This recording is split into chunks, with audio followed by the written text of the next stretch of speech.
सप्तशृंगी गडाला नागरी समस्यांनी घेरले, भाविक व व्यावसायिक झाले त्रस्त। लाखो भाविकांचे श्रद्धास्थान असलेल्या कळवण तालुक्यातील श्री सप्तशृंगी गडावरील नवरात्र उत्सव उंबरठ्यावर येऊन ठेपला आहे। तरी ग्रामपंचायतीचे नागरी विकास कामांकडे पूर्णपणे दुर्लक्ष असल्याने सर्वत्र बकाल चिंताजनक चित्र बघावयास मिळत असल्याने लाखो भाविकांना मोठा त्रास सोसावा लागणार आहे। त्यामुळे स्थानिक रहिवासी व व्यावसायिक तीव्र नाराजी व्यक्त करीत आहे। गडावर व्यावसायिकांची यात्रा उत्सवाची लगबग सुरू झालेली आहे। पितृपक्ष सुरू असला तरी भाविक भक्तांची दर्शनासाठी मांदियाळी या ठिकाणी दिसून येते। यात्रोत्सव भाविकांची तुफान गर्दी उसळणार आहे। घाट रस्त्यावरील डोंगरांना संरक्षक जाळ्या ठोकण्याचं कामही युद्ध पातळीवर सुरू आहे। ही सर्वांसाठी जमेची सुरक्षेची बाजू भक्कम असली तरी देखील सप्तशृंगी गडावर गाव प्रवेश नक्कीच त्रासदायक ठरणार आहे।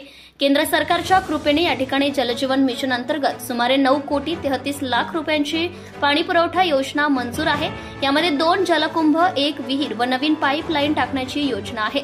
एका वर्षात जे काम केले नाही ते ऐन यात्रा उत्सवाच्या तोंडावर गावातील काँक्रिटीकरणाचे रस्ते जेसीबीने उखडून पाईपलाईन टाकण्याचं काम होत आहे। त्यातच पाऊस पिच्छा सोडत नसल्याने सर्वत्र चिखलाचं साम्राज्य पसरलंय। श्री सप्तशृंगी निवासिनी देवी ट्रस्ट इमारतींच्या दारातच रस्ता उखडल्याने मोठमोठे खड्डे पडून त्यात पावसाचे व फुटलेल्या पाईपातून वाहणारे पाणी तुंबून चिखलामुळे अस्वच्छता पसरली आहे।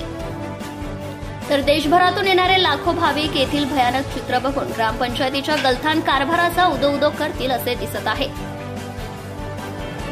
गडाची स्थानिक 3,000 तर खेळती 54 लाख लोकसंख्या।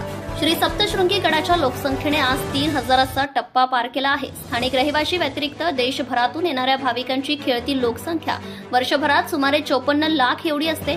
परंतु ग्रामविकासाकडे स्थानिक पुढारी, राजकीय नेते आणि लोकप्रतिनिधी दुर्लक्ष करतात असा आरोप स्थानिक लोकांनी केला आहे।